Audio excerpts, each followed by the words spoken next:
Here's the truth no one told us. Anger is inherited, and whether it destroys you or transforms you depends on what you do with it. Part of my full moon ritual is asking myself questions, and they're not to give you answers, but they're to wake something up.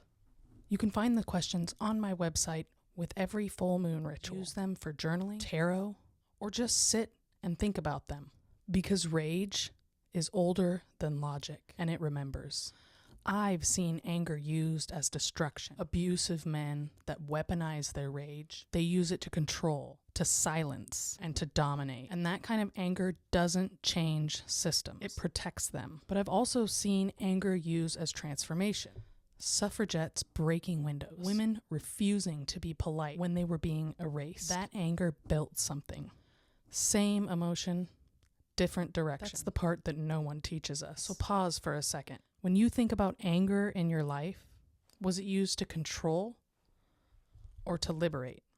The difference lives in the body. Abusive anger feels heavy, collapsing, ancient in the worst way, like something rotting inside of the patriarchal system that refuses to die. But protest anger feels electric. Yes, there is fear and there is concern, but there's also movement, a nervous system saying this is wrong and refusing to shut up about it. One collapses the body and the other mobilizes it. That's how you know which one you're dealing with. Let's talk about permission. I was taught that men are allowed to be angry, and not just allowed, but expected. Men's moods run entire households. Everyone walks on eggshells, not just for peace, but for survival. Women, we're taught to smooth it over, to be nice, to absorb the blast radius without question. Non-binary people are told our anger is wrong, too much, too loud, too dangerous. Do you notice something? Some anger is labeled as powerful and other anger is labeled as threatening. That's not accidental. So I learned that rage was wrong. I swallowed it, froze, I fawned around it because I thought anger meant I was becoming the thing I hated. But here was the shift. Anger isn't bad. It's information.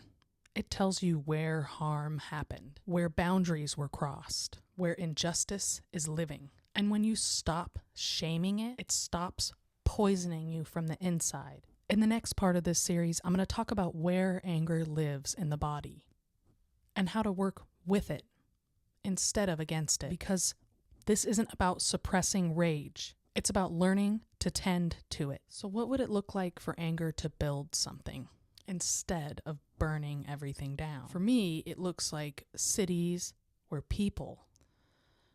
women are safe, where children don't flinch, where femmes don't shrink, where queer and trans people don't brace themselves every time someone raises their voice. A world where men are responsible for their rage, not rewarded for it. That's not chaos. It's clarity. Your anger isn't random. It's inherited. The fire didn't start with you, but you get to decide what it becomes. If this resonates, stay with me. This is Sacred Rage, the Ancestry. Subscribe so you can come back for more. We're not done with this fire yet.